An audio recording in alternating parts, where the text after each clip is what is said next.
지난 시간에 우리가 계시록 1장 1절부터 8절까지 말씀을 나누었는데 그 말씀 가운데 여러분 다시 한번 우리 되새기면서 중요한 것들을 한번 짚어보고 이어서 말씀 연결해 갔으면 좋겠습니다.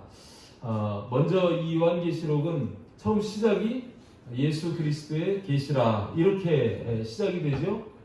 예수님의 계시입니다. 1절에서 이렇게 말씀하시고 2절 말씀을 볼 때에 2절 말씀에서 요한은 하나님의 말씀과 예수 그리스도의 증거를 다 증거했다고 그렇게 말씀하시는 것을 보지요. 요한은 하나님의 말씀, 예수 그리스도의 증거 그것을 다 증거했다는 거예요. 이 말씀이 계시록 22장에도 기록이 되어 있는데 그 의미가 계시록 22장 18절 19절 말씀에 이렇게 말씀이 기록되어 있었죠. 내가 이 두루마리의 예언의 말씀을 듣는 모든 사람에게 증언하노니 만일 누구든지 이것들 외에 더하면 하나님이 이 두루마리에 기록된 재앙들을 그에게 더하실 것이요 만일 누구든지 이 두루마리의 예언의 말씀에서 제하여버리면 하나님이 이 두루마리에 기록된 생명나무 및 거룩한 성에 참여함을 제하여 버리시리라. 무슨 말씀이에요? 이 예수 그리스도의 계시는 요한을 통해서 다 기록이 되었고 이 기록 외에 더할 수도 뺄 수도 없습니다. 그래서 지금 그 누군가가 자기가 예수님의 계시를 받았다고 이야기한다면 가짜입니다. 하나님의 말씀은 이 계시로 인해서 완전 무결, 더할 수도 뺄 수도 없도록 딱 끝이 난 말씀입니다. 이걸 강조하는 이유가 뭐예요? 이단들이 자기가 계시 받았다고 얘기하는 거예요. 그렇죠? 이단들이 자기가 뭐 이런저런 계시를 받았다고 그러는데 더 이상의 계시는 없습니다. 하나님의 특별 계시인 성경 말씀이 주어짐으로 인해서 더 이상 계시는 있을 수도 없습니다. 계시를 받았다고 그러면은 자기가 계시를 받았다고 그러면은 착각이거나 잘 생각해 봐야 돼요. 잘못된 것일 수 있다는 것입니다. 여러분 미혹되지 마시길 바랍니다. 성경 이거로 충분합니다. 이거로 끝입니다. 더할 수도 뺄 수도 없다. 이 사실을 말씀하시는 거예요. 그러면서 계시록을 주는 목적이 뭐라 했습니까? 3절에서 이 말씀을 읽고 듣고 지키는 자는 복이 있다. 그렇게 말씀하셨죠? 똑같이 앞에서 이렇게 말씀하신 것을 계시록 22장 7절에서도 또 이렇게 말씀하신다고 했습니다. 계시록 22장 7절에 보면 보라 내가 속히 오리니 이 두루마리의 예언의 말씀을 지키는 자는 복이 있으리라. 구약도 있고 신약도 있어요. 그 모든 말씀들이 있지만 그 모든 플러스의 이퀄 결론 구약 플러스 신약은 계시록.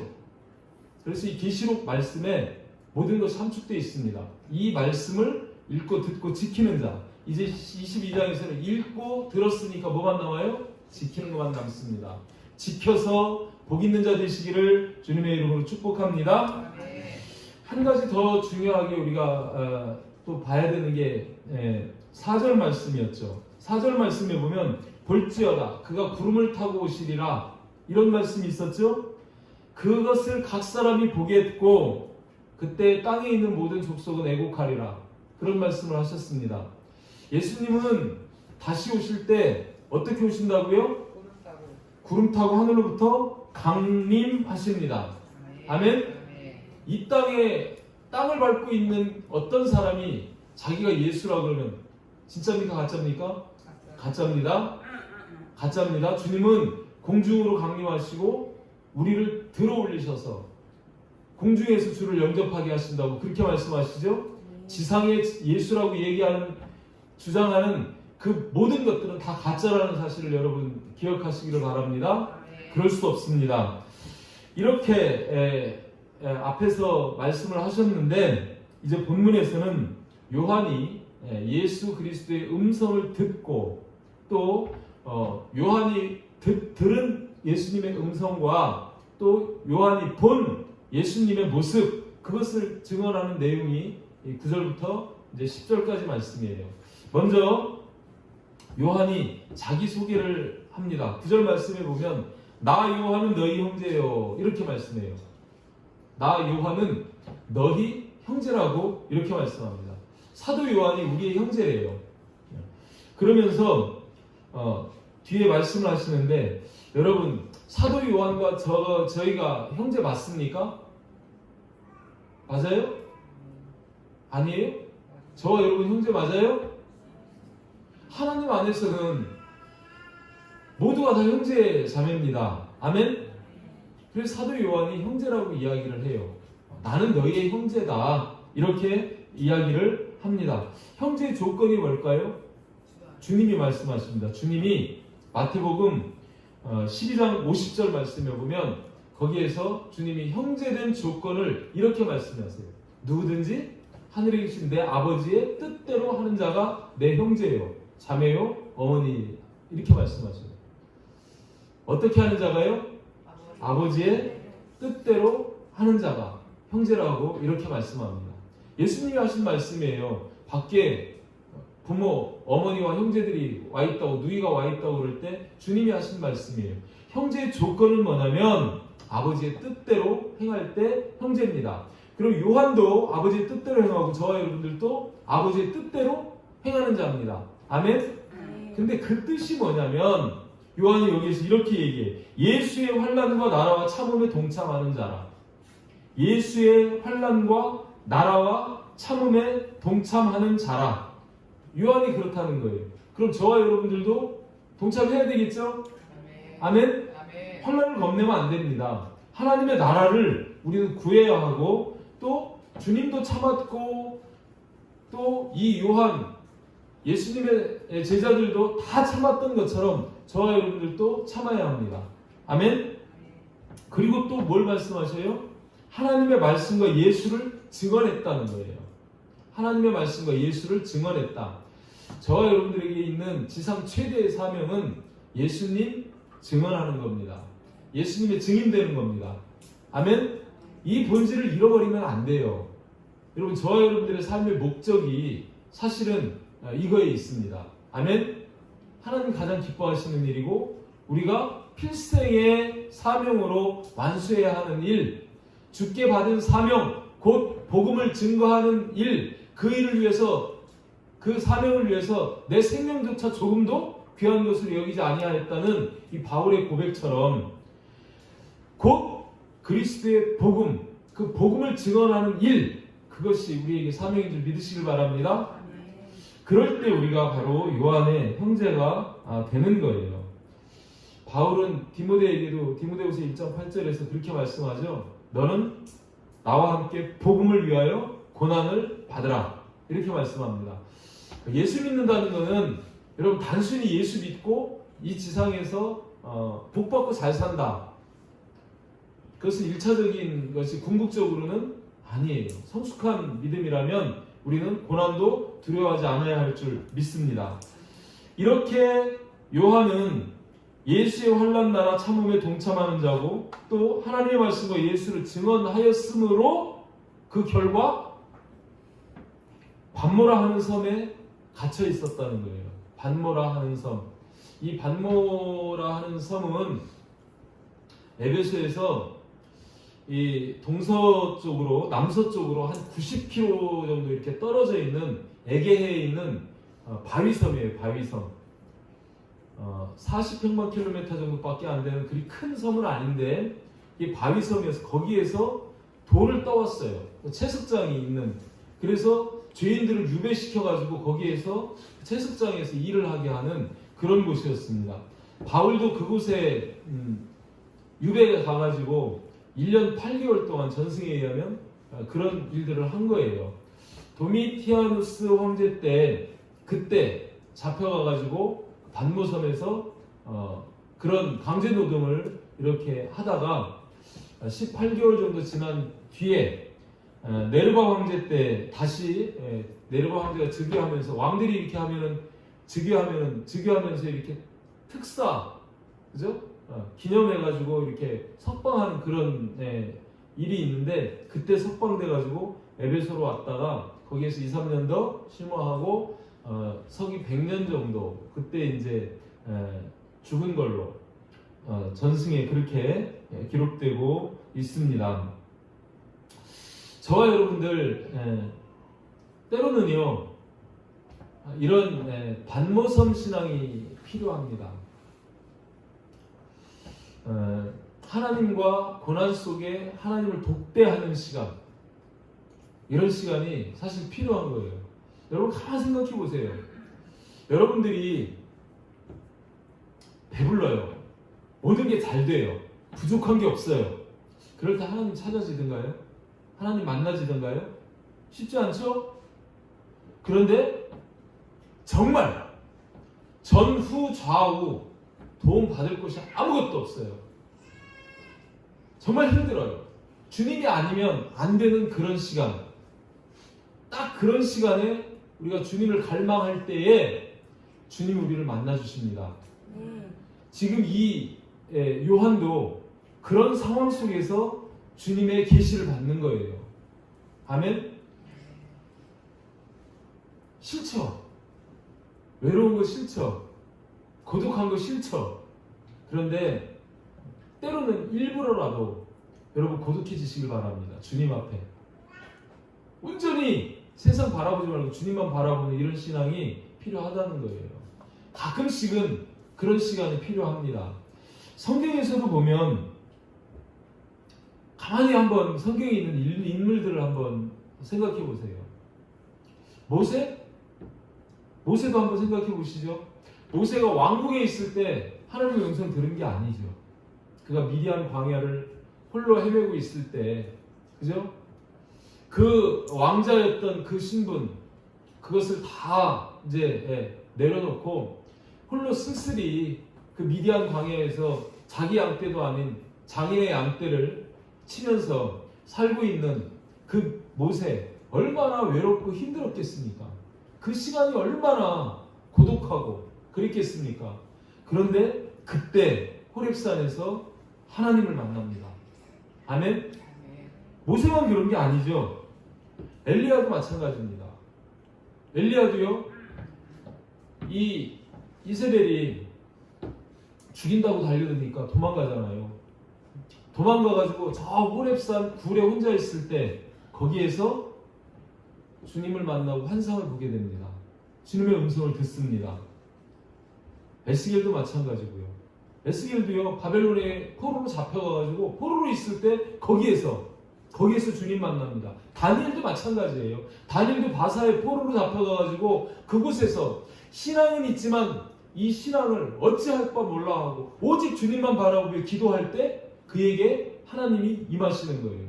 그래서 주님의 계시를 받고 환상을 받는 그런 것들을 볼 수 있습니다. 아멘? 저와 여러분들도 정말 그런 시간이 필요하다는 거예요. 힘들 때 주님 찾으십시오. 외롭고 고독할 때 주님 찾으시길 바랍니다. 주님은 그때 우리에게 다가오십니다. 아멘? 여기에서도 그런 모습을 보여주시는 거예요. 자, 그러면서 이 요한이 예수님의 명령, 계시를 받는데 2절, 이제 10절 말씀에 보면 주의 날에 내가 성령에 감동되어 내 뒤에서 나는 나팔소리 같은 큰 음성을 들으니, 주의 날이래요. 성경에서 주의 날, 영어로 하면 The Lord's Day 이렇게 이야기를 합니다. 주의 날. 성경에서 처음 나오는 거예요. 주의 날이라고.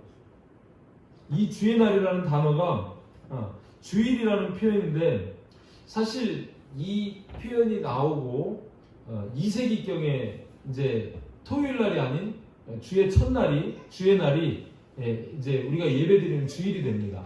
그걸로 이렇게 이제 지정이 되는데, 하여튼 이 주의 날에 내가 성령의 감동이 됐다는 거예요. 성령. 이 성령의 감동이 되어 내 뒤에서 나는 나팔소리 같은 큰 음성을 들으니 라는 이 말씀은 이 말씀에 대한 보증입니다. 사실 내가 생각나는 대로 쓴 내 사설이 아니에요. 이 말씀은 성령께서 감동해서 성령의 감동 가운데 영 안에서 엔프뉴티에 성령 안에서 지금 들은 그런 음성입니다. 여러분, 우리 디모데후서 3장 16절에서 말씀하는 것처럼 모든 성경은 하나님의 감동으로 된 것이죠. 그런 것처럼 이 계시록도 요한계시록, 요한이 쓴 거지만 요한이 자기 마음대로 쓴 게 아니고 성령의 감동으로 쓴 것이기 때문에 분명한 하나님의 말씀이라는 겁니다. 지금 그거를 여기서 간접적으로 지금 이야기하는 것이죠. 그러면서 내 뒤에서 나는 나팔소리 같은 큰 음성을 들으니, 나팔소리, 주님 재림하실 때 나팔소리 들리죠? 하나님의 나팔소리, 천지 진동할 때에 우리 그런 찬송도 있지 않습니까? 여러분 정말 주님이 이렇게 강림하실 때 천지가 진동할 거예요.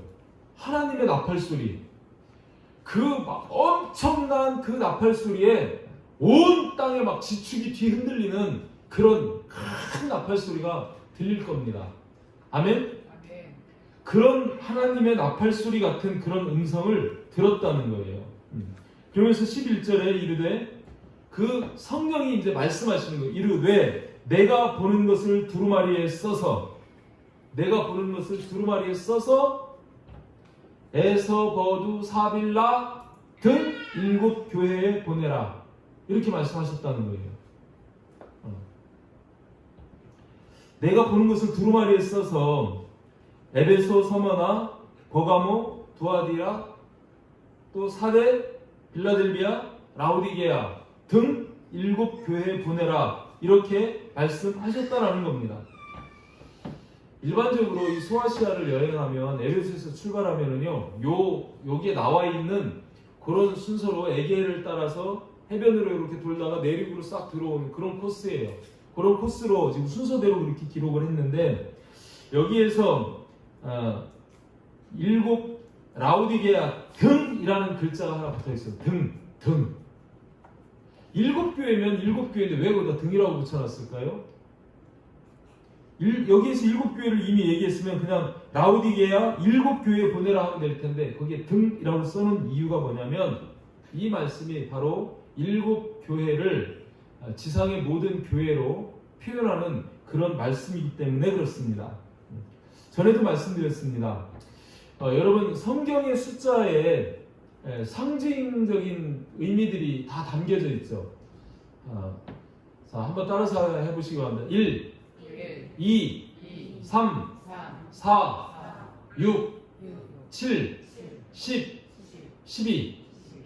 성경에서 이런 숫자가 나와요. 1은 뭐냐면요, 1은 뭐겠습니까?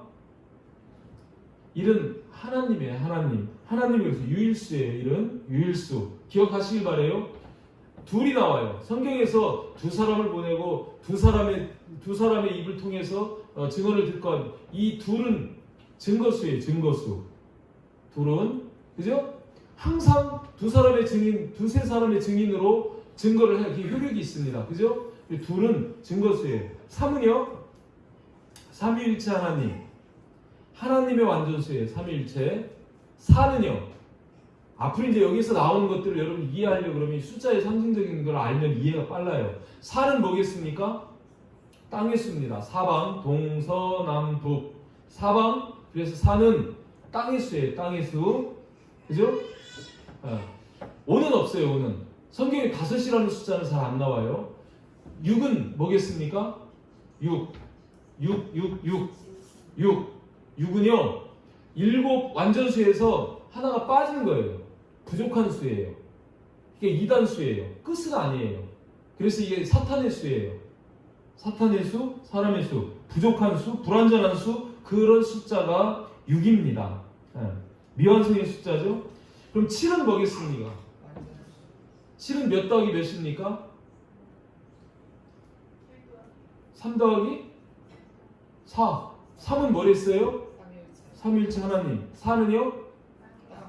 땅의 수. 하나님이 이 땅과 3 더하기 4가 돼가지고 완전수.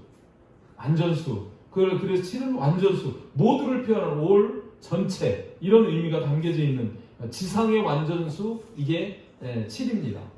그러면은 10은 뭐겠습니까? 10은요, 완전수라고 하지 않고 충만수라고 그래요. 충만한 것, 가득 찬 것, 이거를 10으로 표현합니다. 그 다음에 12는 뭐겠습니까? 12. 12제자, 천국의 12문, 12사도, 이런 게 뭐겠어요? 3 곱하기 4입니다. 3 더하기 4는 7이고 3 곱하기 4는 12죠. 그죠? 그래서 이게 하나님 나라의 수, 천상의 수예요. 그렇게 12를 그렇게 봅니다. 이런 숫자 개념을 여러분 가지시고 계시록을 보면 계시록에 이제 그런 숫자들이 많이 나오니까 그런 수를 통해서 볼 수 있어요. 그리고 여기에서 7교회는 그러면 지상에 있는 모든 교회를 말씀하시는 그런 것이죠. 당시 실제 에베소에 존재한 교회이기도 하고 초대 교회이기도 하고 전 세계에 흩어진 교회이기도 합니다. 또 종말 시대의 모든 교회들을 말하기도 합니다. 그때에 사실 이 에서버두 사빌라 말고도 교회들이 많아요. 밀레도 교회도 있었고요. 그죠? 골로새 교회도 있지 않습니까? 그죠? 그리고 드로아 교회 같은 그런 교회들도 있었고요. 히에라볼리 교회도 있었고요. 이런 교회들이 많이 있었지만 하나님은 이 7교회를 통해서 지상에 있는 모든 교회들 다 말씀하시는 겁니다. 이 글을 지금 들은 거를 지금 요한에게 주님이 나팔 소리 같은 음성으로 명령하시기를 이 7교회에 보내라 이렇게 말씀하셨어요. 그러면 오늘 계시록을 지금 저와 여러분들이 받는 거예요. 우리 하나가 되는 교회에 써보내시는 편지입니다. 아멘? 저와 여러분들에게 써보내는 편지입니다. 그렇게 받으시기를 바랍니다. 오늘 하나가 되는 게 우리들에게 나에게 보내시는 예수님의 편지다. 그럼 우리들은 이 편지를 받고 읽고 끝나야 될까요? 아니면 또 전해야 될까요? 전해야 되죠. 저와 여러분들이 또 편지가 돼야 되는 거예요. 우리가 또 편지가 돼야 되는 거예요. 아멘? 고린도서 3장 2절 3절 말씀에 보면 거기에서 이렇게 말씀합니다. 너희는 우리 편지라 우리 마음에 썼고 못 사람이 알고 있는 바라. 바울이 지금 이 고린도 교회 성도들을 향해서 너희는 우리의 편지, 내가 예수 그리스도를 증거했고 복음을 증거했는데 그 복음을 또 다른 사람에게 전해야 하는 편지라고 그렇게 말씀합니다. 그러면 3절에서 너희는 우리로 말미암아 나타난 그리스도의 편지니 직접적으로 그들을 또 그리스도의 편지라고 이렇게 말씀합니다. 심령에 쓴 편지라고 이렇게 말씀하는 걸 볼 수 있어요. 여러분 편지 되시기를 주님의 이름으로 축복합니다. 자, 일단 이렇게 지금 요한은 자기가 계시를 받게 되는 경위 그리고 그 계시를 받는데 그 계시를 어떻게 하라고 주님이 명령하시는지 그거를 여기에서 간단하게 이렇게 말씀하세요. 다 이해되시죠? 어려운 거 없으시죠? 네, 아멘. 자, 이제 그 다음에 요한이 본 예수님의 모습이 쫙 나와요. 예수님의 모습. 자, 예수님이 이제 나타난 그 모습을 보는데 첫째는 예수님이 어디 있는지 어디에 계신 분인지 그 예수님의 위치를 말씀하시는데 12절 말씀 보면 몸을 돌이켜 나에게 말하는 음성을 알아보려고 돌이킬 때에 7 금 촛대를 보았는데 이렇게 말씀하죠. 그러니까 등 뒤에서 나팔 소리가 들려서 이렇게 요한이 뒤돌아봤어요. 무슨 소리인지 뒤돌아보니까 거기에 7 금 촛대가 보였다는 거예요. 7. 아까 말씀대로 모든 교회라고 이렇게 볼 수 있어요. 근데 7 금 촛대, 금은 뭡니까 여러분? 가장 귀하고 정결하고 또 불변하는 것이 금이죠. 아멘? 우리 믿음 같은 거죠. 그죠? 교회는 그렇게 금 같은 믿음을 가진 사람들의 모임이 교회입니다. 아멘? 금 촛대를 보았대요. 촛대는 아까 우리 말씀 읽었는데 이 촛대를 뭐라고 말해요? 20절에서 7 금 촛대는 7 촛대는 7 교회라. 20절에 그렇게 1장 20절 말씀 보면 내가 보는 것은 내 오른손에 7별의 비밀과 또 7 금 촛대라. 그리고 해석을 하시잖아요. 7 별은 7 교회의 사자요 7 촛대는 7 교회니라. 아멘? 그러니까 촛대는 뭐 얘기하는 거예요? 교회예요. 교회. 촛대는 교회입니다. 교회가 왜 촛대입니까? 지난주일날 우리 말씀 나눴죠. 저와 여러분들은 세상의 빛입니다. 아멘? 교회는 세상의 빛입니다. 교회는 생명입니다. 빛은 사람들의 생명이라고 그랬죠?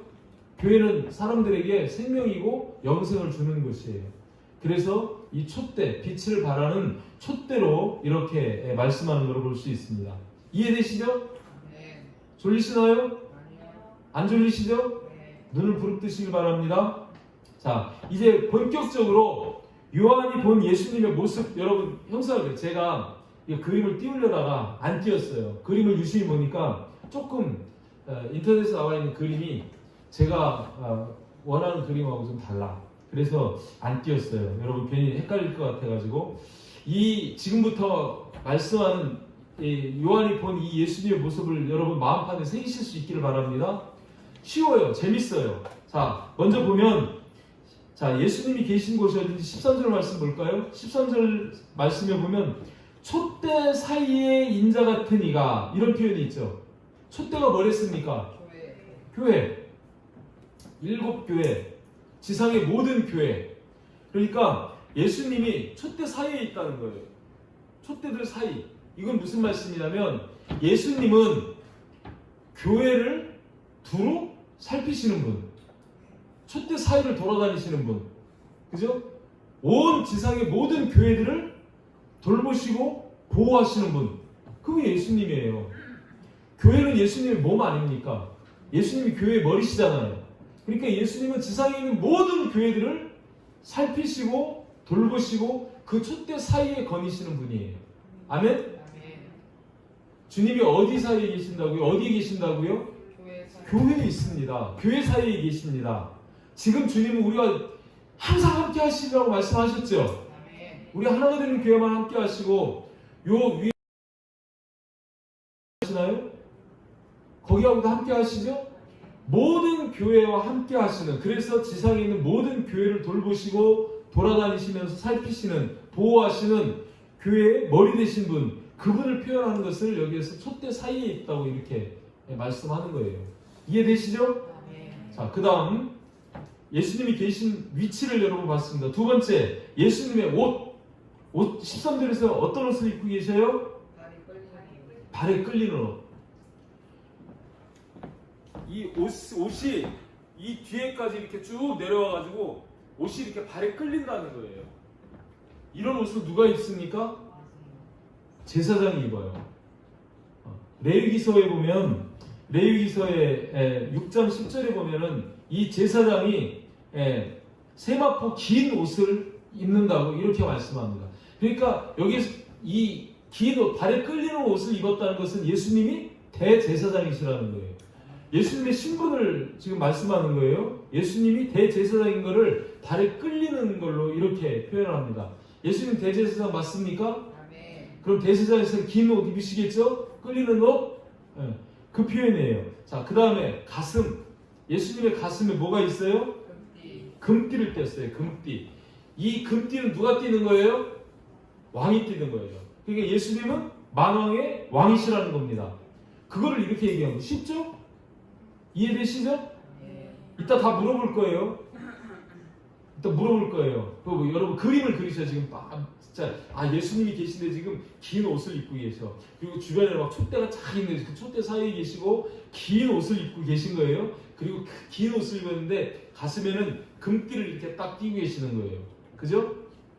교회의 머리 되신 분이고, 그리고 대제사장이시고, 그리고 왕의 왕이시고, 여기까지 됐죠? 그 다음에 머리털. 머리와 털이 무슨 색이에요? 희기가 흰 양털 같고 눈 같대요. 하얗다는 거예요. 이건 뭘 말씀할까요? 예수님은 거룩하신 분. 그죠? 거룩하신 분. 순결하신 분. 또 이렇게 해석하는 분들도 있어요. 뭐 다양하게들 해석하는데 이 흰 머리는 노인들이 머리가 희잖아요. 노인들은 인생 경륜이 있고 지혜롭잖아요. 그래서 예수님의 지혜, 그거를 이렇게 얘기하는 거다 그러는데 틀린 말은 아니에요. 그냥 또 그렇게 이해하시면 돼요. 그런데 중요한 건 뭐냐면 예수님은 거룩하신 분. 이게 핵심입니다. 머리가 털이 희어요. 양털 같고 흰 눈 같아요. 자, 그 다음 예수님 눈 14절 말씀에 보면 그의 눈은 뭐 같대요? 불꽃 같대요. 이건 뭘 말씀하시는 걸까요? 예수님은 온 세상을 두루 감찰하시는 분, 그리고 우리의 중심을 꿰뚫어 보시는 분, 그죠? 투시력이 있어요. 그 주님은 보지 못하시는 게 없습니다. 우리가 속일 수가 없습니다. 주님은 우리의 마음의 생각까지도 다 아시는 분이세요. 아멘? 맞습니까? 네. 그러니까 주님의 눈은 불꽃같이 우리를 안팎으로 감찰하시고 투시하시고 살펴보시는 그런 통찰력을 가지신 주님이시다. 이거를 불꽃 같다고 이렇게 표현한 거예요. 자, 그 다음 그의 발은요, 풀무불에 단련한 빛난 주석 같고, 이렇게 말씀해요. 그 당시 예수님 당시 이 주석은요 가장 강한 그런 쇠붙입니다.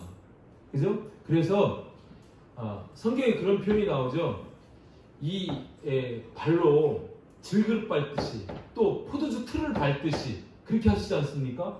그러니까 이건 뭐냐면 원수 마귀를 짓밟을 수 있는 그런 능력, 그걸 말씀하시는 거예요.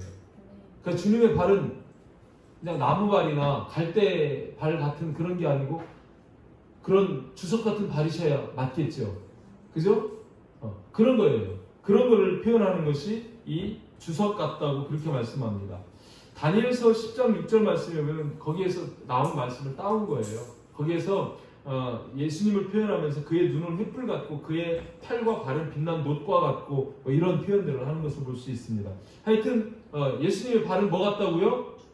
주석 같다고요. 자, 그 다음에 그의 음성은요, 많은 물소리 같대요. 많은 물소리. 도대체 얼마나 많은 물소리일까요?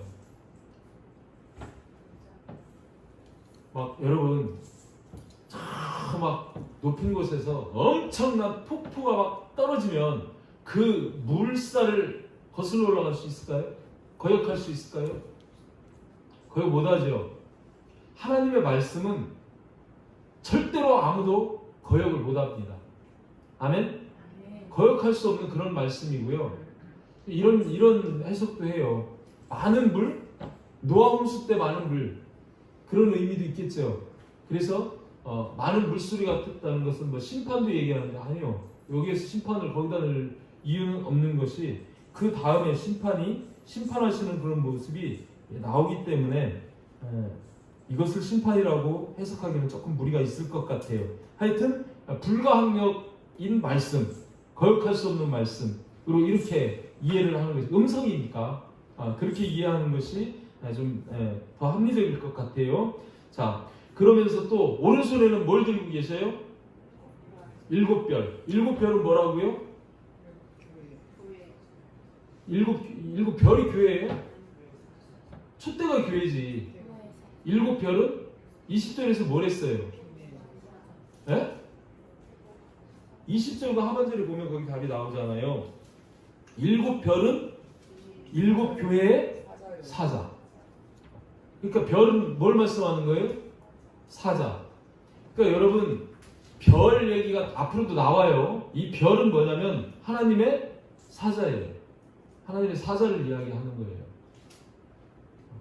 하나하나 이해를 하셔야 됩니다. 그러니까 7별이라는 것은 모든 종들을 붙잡고 계시는 거예요. 이게 저한테는 어마어마한 위안이 됩니다. 지금 저를 누가 붙잡고 계실까요? 하나님이 붙잡고 계세요. 예수님이 저를 7교회의 사자, 각 교회에 보낸 주의 종, 그 사자를 주님이 오른손으로 붙잡고 계신다고 그렇게 말씀하는 겁니다. 주님이 오른손으로 딱 붙잡고 계시면은요, 그 어떤 것도 빼앗을 수도 없고 건드릴 수도 없습니다. 완전한 주님의 보호 안에 있습니다. 아멘? 그게 믿어지기 때문에 인간적으로는 낙심하고 때로는 힘들지만 오뚜기처럼 일어날 수 있는 거예요. 여러분도 마찬가지입니다. 많은 제사장 시대입니다. 지금 여기에서 7별을 꼭 이 교회의 이 목사, 에반 북한에서 생각할 게 아니고 여러분들도 마찬가지 주님이 오른손으로 붙잡고 계십니다. 아멘? 그 사실을 믿으시길 바랍니다. 하나님의 사랑에서 끊을 수 없으리라. 롬 8:31. 그죠? 어떤 것도 하나님의 사랑에서 끊을 수 없는 그 하나님의 보호하심과 지키심이 있다는 거예요. 얼마나 든든합니까? 주님이 붙잡고 계시는데. 자, 또 주님의 입에서는 뭐가 나와요? 16절 말씀 보면 뭐가 나와요? 좌우에 날선 검. 성령의 검, 곧 하나님의 말씀. 그리고 검은 뭐예요? 말씀이죠. 그러니까 주님의 입에서 좌우에 날선 검이 나온다는 것은, 그죠? 좌우에 날선 검, 예리한 검, 골수를 찔러 쪼개기까지 하는 그 하나님의 말씀. 그걸 지금 표현하는 거죠. 그죠? 근데 이 말씀이 이 마지막 때에는 어떤 역할을 하느냐면 심판하는 역할을 합니다. 아멘? 계시록 19장 15절 말씀 한번 띄워놓고 볼까요? 계시록 19장 15절 말씀. 자, 한번 이 말씀 읽어봅니다. 시작! 그 입에서 예리한 검이 나오니 그것으로 만국을 치겠고 친히 그들을 철장으로 다스리며 또 친히 하나님 곧 전능하신 이의 맹렬한 진노의 포도주를 알겠고 그 입에서 예리한 검이 나오니 그것으로 만국을 치겠고. 이 말씀으로 심판하시는 거예요. 하나님의 말씀이 표준입니다. 이 말씀에 합당하면 천국, 이 말씀에 어긋나면 지옥. 하나님의 말씀, 하나님의 뜻인데 그 뜻대로 했으면 관역에 꼽히는 거고, 하나님의 뜻대로 행하는 자고, 그 말씀의 뜻대로 미치지 못하면 그게 죄라 그랬습니다. 죄의 삭은 사망입니다. 그러니까 하나님이 말씀, 저와 여러분들이 예수님 만날 때 예수님이 말씀이라는 그걸 갖다가 탁 놓고 여기 들어가 봐. 우리가 그 속으로 쏙 들어갔어요. 딱 들어갔는데 하나님의 뜻대로 했으면 오른쪽으로 탁 기울어가지고 천국으로 떨어질 거고, 하나님의 뜻대로 안 했으면 왼쪽으로 탁 왼쪽 문 열려 지옥으로 들어갈 수도 있어요. 저 그런 생각을 해본 적이 있어요. 하나님의 말씀이 기준입니다. 아멘? 그 말씀으로 심판하신다는 거예요. 예리한 검, 틀림없는 검, 그 검, 이게 심판의 말씀이다. 하나님의 말씀은 창조도 하지만 심판도 하십니다. 하나님의 말씀은 심판도 하시지만 구원도 하십니다. 아멘? 양날이 있어요. 양날, 구원의 날, 심판의 날. 자, 그리고 또 예수님의 얼굴은요, 16절 하반절에 보면 그 얼굴은 해가 힘있게 비치는 것 같더라. 해가 힘있게 비치는 것. 그러니까 그 얼굴에 해가 힘있게 비치면 얼굴에서 막 광채가 나겠죠. 그죠? 비치는 것 같더라 하는데 실제는 해가 밝을까요? 주님의 얼굴이 밝을까요? 주님의 얼굴 천국에 가면은 해가 필요해요? 필요 없어요? 없어요. 필요 없어요. 왜요? 주님이 친히 빛이 되시기 때문에. 그죠? 참 빛이시기 때문에. 계시록 21장 23절, 계시록 22장 5절 말씀에 보면 거기에 그렇게 나와요. 그 성은 해나 달의 비침이 쓸데없으니 이는 하나님의 영광이 비치고 어린 양이 그 등불이 되심이라. 하나님이 빛나기 때문에, 하나님의 영광이 있기 때문에 해달 이런 게 쓸데없다는 거예요. 22장 5절에서도 또 말씀하시죠. 다시 밤이 없겠고 등불과 햇빛이 쓸데없으니, 두 군데 다 쓸데없다고 말씀합니다. 이는 주와 하나님이 그들에게 빛이시니라. 하나님이 빛이세요. 그들이 세세토록 왕노릇하라. 이렇게 말씀하시는 거예요. 자, 이제 다 했습니다. 이제 물어봅니다. 주님이 어디 계셔요? 교회 사이에 계십니다. 주님이 입고 계신 옷은 제사장. 발에 끌리는 옷을 입고 계셔요. 그건 제사장입니다. 자, 가슴에는 뭘 띠고 계세요? 금빛. 뭘 상징하는 거예요? 왕. 왕. 또 머리털은요? 거룩. 희죠? 네. 거룩한 겁니다. 그리고 눈은요? 불꽃. 불꽃 같아요. 모든 것을 감찰하시고 투시하시는, 우리의 중심까지도 다 보시는 그런 눈입니다. 그런 눈을 갖고 계신 분이. 발은요? 주석. 빛난 주석 같아요. 그 발로 뭐예요? 원수를 밟으실 거예요. 그죠? 뱀의 머리를 밟는다 하시잖아요. 그죠? 그 발로 원수를 밟으실 겁니다. 또 음성은요? 반은 물소리 같다는 거예요. 거역할 수 있어요? 없습니다. 오른손에는 뭘 들고 계세요? 별. 7별을 붙잡고 계세요. 그냥 별이 아니고 7별. 모든 종들을 다 붙잡고 계십니다. 저와 여러분들을 다 붙잡고 계십니다. 아멘? 입에서는 뭐가 나와요? 양쪽에 날선 검이 나와요. 그 검은 뭐 하는 검이에요? 말씀으로서 심판하는 검입니다. 만국을 치는 검입니다. 아멘? 얼굴은요? 해처럼 빛나는 거예요. 영광의 주님이십니다. 아멘? 이렇게 말씀하시는 거예요. 얼굴은 해같이 빛나죠. 머리는 하얗죠. 눈은 막 불꽃 같죠. 그죠? 가슴에는 금띠를 띠게 하시고 옷은 긴 옷을 입고, 그죠? 발은 주석이고, 음성은 물소리 같고, 오른손에는 7별을 들고 계시고, 그죠? 다 여러분 이제 주님의 모습이 여러분 마음에 이렇게 딱 그림이 그려지지 않습니까? 그죠? 주님 그런 분이시라는 이게요. 뒤에 가면 7교회 이제 설명할 때 이 모습이 다 하나씩 다 상관돼서 나와요. 그냥 나오는 게 아니고 심판하실 때는 검이 나오고요. 그죠? 뭘 이렇게 막 살펴보실 때는 불꽃 같은 눈을 가지신 예수님이 나오고요. 그죠? 다 이런 모습들이 뒤에 다 이렇게 연관돼서 나오기 때문에 여러분들이 이 그림을 마음판에 그려두라 이렇게 말씀드리는 겁니다. 자, 세 번째, 예수님이 이제 자기를 소개하는 것이 나와요. 예수님의 자기소개가 17절, 18절입니다. 17절 말씀에 보면 내가 볼 때에 그의 발 앞에 엎드러져 죽은 자같이 되네. 성도의 모습이 이래야 됩니다. 주님 앞에서 죽은 자같이 돼야 돼요. 여러분 죽으시기 바랍니다. 죽은 자같이 되시길 바랍니다. 그 예수님 앞에 저와 여러분들이 살아있으면요 주님 쓰시지를 못해요.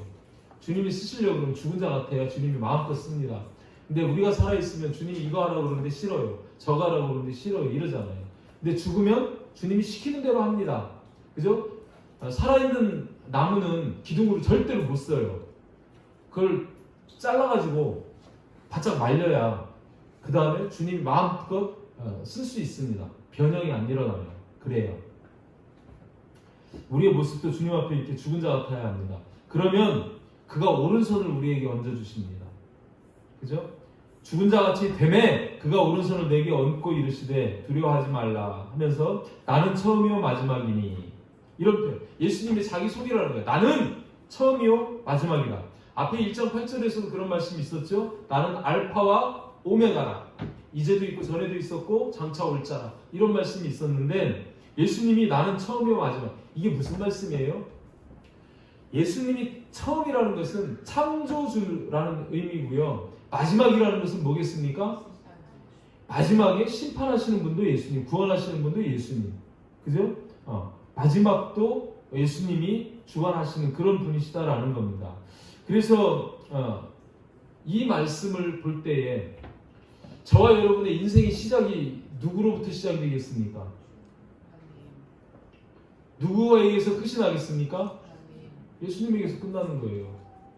예수님이 나는 시작이고 마지막이라잖아요. 저와 여러분의 인생의 시작도 예수님, 끝도 예수님입니다. 아멘? 예수님 안에서 끝나야 합니다. 반드시 예수님 안에서 끝나시기를 바랍니다. 아멘? 밖에서 끝나면 큰일 나요. 그 안에서 끝나야 됩니다. 그러면서 또 두 번째로는 첫 번째 나는 처음이요 마지막이라고 말씀하시고 두 번째는 18절에서 나는 곧 살아있는 자라. 내가 전에 죽었었노라. 이제 세세토록 살아있다고 이렇게 자기를 또 소개를 합니다. 살아있는 자라는 거예요. 하나님 살아있는 자, 예수님 살아계신 분 맞죠? 베드로가 그렇게 고백을 했어요. 주는 그리스도시요 살아계신 하나님의 아들. 아멘? 그런데 주님이 뭐라고 말씀하냐면 내가 전에 죽었었다네요. 주님 죽었었습니까? 맞죠? 주님이 이 땅에 오셔가지고 죽으신 예수 그분이 그분이에요. 그분이 여기에서 말씀하시는 그분이에요. 그분이 죽었었어요. 맞죠? 그분이 왜 죽었어요? 우리 죄를 대속해서 죽으셨어요. 이 대속이 있습니다.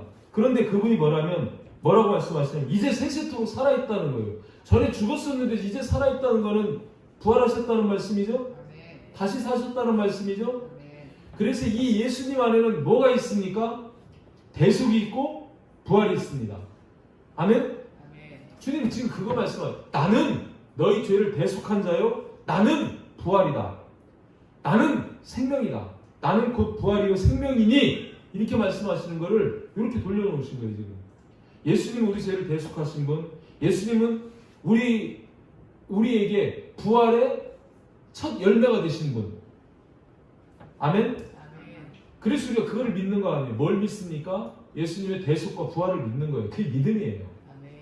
늘 말씀드리지만 여기에서 그거를 말씀하는 겁니다. 예수님 그래서 지금 여기서 자기를 소개하기를 내가 전에 죽었었노라. 너희 죄를 대속하기 위해서 죽었다. 그러나 나는 지금 영원히 살아있는 자다. 세세토록 살아있는 자. 난 부활해가지고 영원히 살아있는 자다. 이렇게 말씀합니다. 여러분 부활하고 싶습니까? 부활하려면 뭐가 필요해요? 죽어야 돼요. 죽지 않으면 부활이 있어요? 없어요. 죽어야 돼요. 죽으시기 바랍니다. 살려고 발버둥 치지 말고 죽으려고 발버둥 치셔야 돼요. 죽으려고. 잘 생각해 보세요. 여러분이 살려고 애를 쓰면 쓸수록 여러분의 인생은 무겁고 고달프고 힘들어집니다. 근데 주님 안에서 내가 죽어버리면 너무 편합니다. 그래서 주님은 늘 죽으라고 말씀하시고 자기를 부인하라고 말씀하시죠. 그리고 환난과 고난과 참음에 동참하는 것처럼 자기 십자가를 지고 나를 따르라고 말씀하시는 거예요. 그러나 그 짐은 무거운 짐입니까? 가벼운 짐입니까? 주님께 맡겨버리면 돼요. 그 짐은 가벼우니라. 내 멍에는 가벼우니라. 이렇게 말씀하시는 거예요. 터득해 보시기를 바랍니다. 자, 이렇게 말씀하시고 세 번째로는 주님이 뭐라고 말씀하셔요? 사망과 음부의 열쇠를 가졌다고 말씀합니다. 사망과 음부의 열쇠를 가졌대요. 사망, 음부 그 열쇠를 가졌대요. 여러분, 사망은 죄의 삭시죠? 죄의 삭시 사망입니다. 근데 그 열쇠를 갖고 계셔요.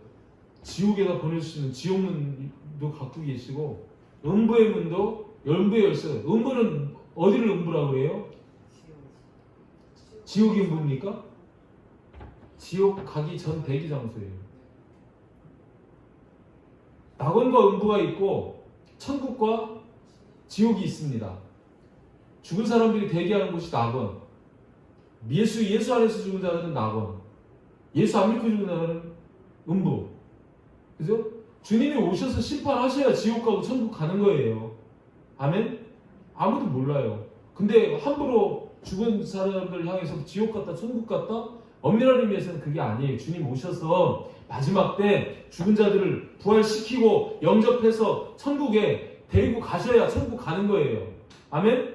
그 영혼들이 예수 안에서 죽은 영혼들이 대기하는 장소를 우리는 낙원이라 하고 예수 믿지 않고 그죠? 믿지 않다가 죽은 자들이 가서 대기하는 장소를 음부라고 이렇게 이해를 하는 것이 옳습니다.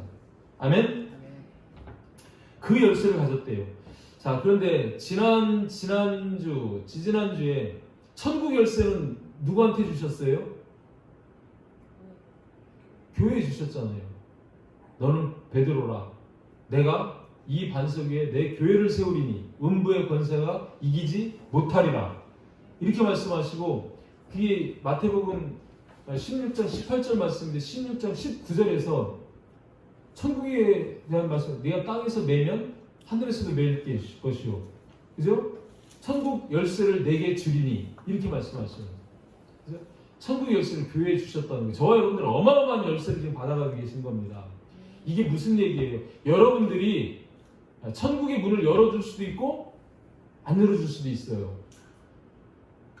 여러분들 남편에게, 자녀에게, 여러분들 이웃에게, 직장 동료에게, 학교 선후배들에게 그 문을 열어줄 수도 있고 안 열어줄 수도 있어요. 나중에 주님이 맡긴 열쇠를 어떻게 썼는지 물으십니다.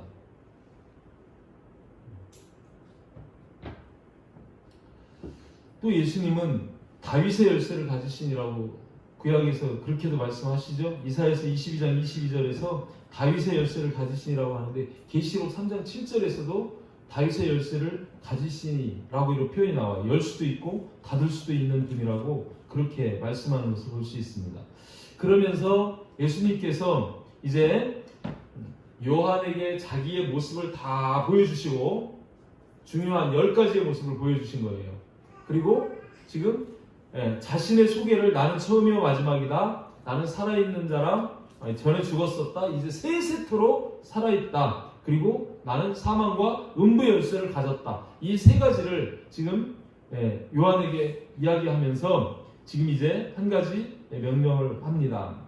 19절이죠. 그러므로 내가 본 것과 지금 있는 일과 장차 될 일을 기록하라. 계시록을 기록해라. 그걸 기록해서 7 교회에 보내라. 에서버두 사빌라. 한번 따라서 해보시길 바랍니다.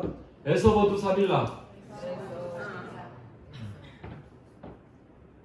여러분들 어떻게 만들든지 외우세요. 제가 이 계시록 강의하는 목사님한테 가서 뭐 애써 벌어도 물건을 사버리면 사버릴라? 돈이 없어진다 뭐 이런 식으로 얘기하면서 외웠다 그러더라고. 근데 또 그럴듯해요. 7 교회를 여러분 외우시길 바랍니다.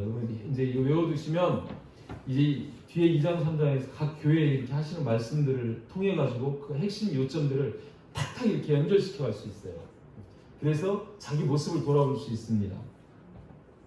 자, 19절에서 그러므로 내가 본 것, 이제 예수님이 보여주시는데, 예수님이 보여준 것은 지금 1장에서 지금 보여주셨죠. 예수님의 모습도 보여주셨죠. 또 보여주는 게 있습니다. 4장, 5장입니다.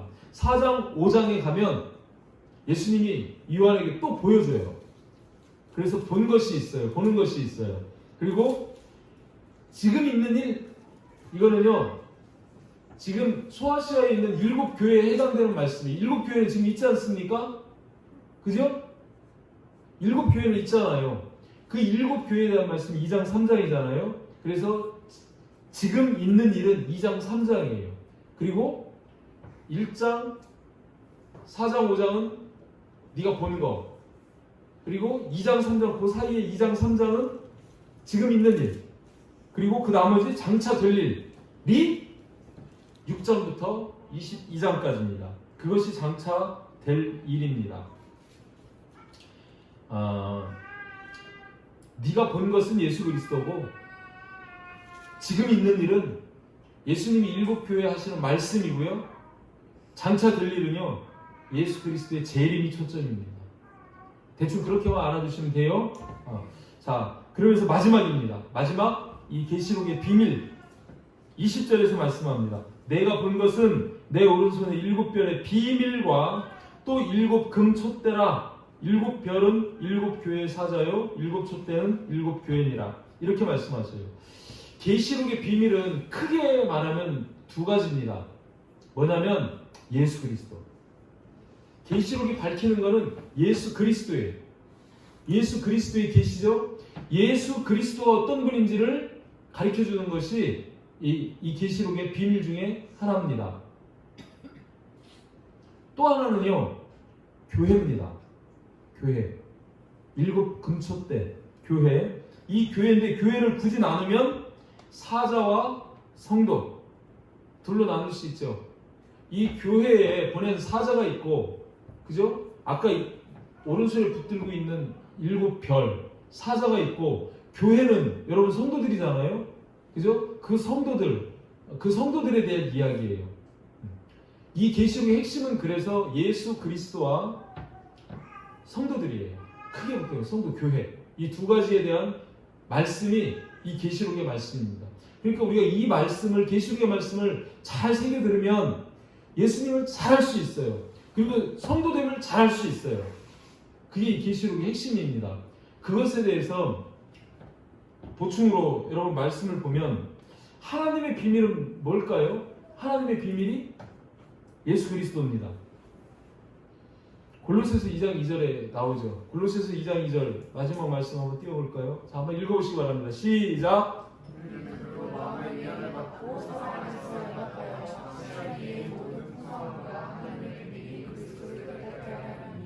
자, 하나님의 비밀이 누구라고요? 그리스도. 아멘? 계시록의 비밀 똑같아요. 하나님의 비밀이 그리스도고요. 또 에베소서 5장 32절 말씀 보면 이 말씀 유심히 잘 보세요. 한번 또 읽어보시기 바랍니다. 시작. 이 비밀이 그보다 나는 그리스도와 교회에 대하여 말하노라. 비밀이 뭐래요? 그리스도와 교회. 그리스도와 교회. 그리스도와 교회. 이 비밀이에요. 이 계시록에서 지금 그 들을 귀 있는 자들에게 저 알려주시고 싶은 게 뭐냐면 예수 그리스도와 교회입니다. 그거를 알려주고 싶은 거예요. 또 교회를 굳이 나눈다면 오른손에 붙잡고 있는 사자들, 그죠? 그리고 교회는 건물이 아니고 성도들이 교회잖아요. 그거에 대해서 지금 말씀해 주시는 게 그 비밀이라는 겁니다. 그것이 바로 구원의 비밀입니다. 어렵지 않죠? 이제 1장 이렇게 쭉 읽어보시면 이게 뭐에 대한 말씀인지 이해 다 하실 수 있겠죠? 안 어렵죠? 어려워요? 더 자세히 설명해야 돼요? 안 해도 다 아시겠죠? 여러분 그렇습니다. 결론입니다. 오늘 우리에게 주신 이 말씀을 보면 저와 여러분들이 요한이 우리를 향해서 요한은 너희 형제라고 이렇게 말씀하시는 것처럼 저와 여러분들이 우리들이 요한과 같은 그리스도 안에서 형제가 되어야 할 줄 믿습니다. 고난에 동참하는 거예요. 예수 그리스도를 증거하는 거예요. 그것이 요한의 형제가 되는 겁니다. 주님이 기대하시는 가장 중요한 것이 그겁니다.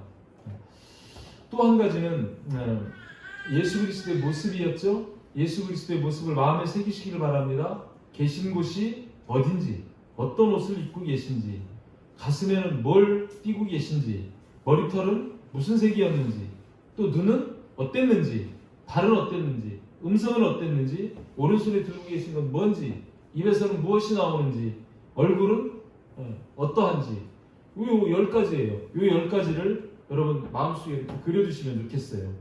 그리고 예수님이 자기를 소개하죠. 뭐였습니까? 나는 시작과 끝, 처음이자 마지막이라고 말씀하시고, 두 번째 예수님은 완곡하게 돌려서 말씀하지만 지금 뭘 말씀하시냐면 나는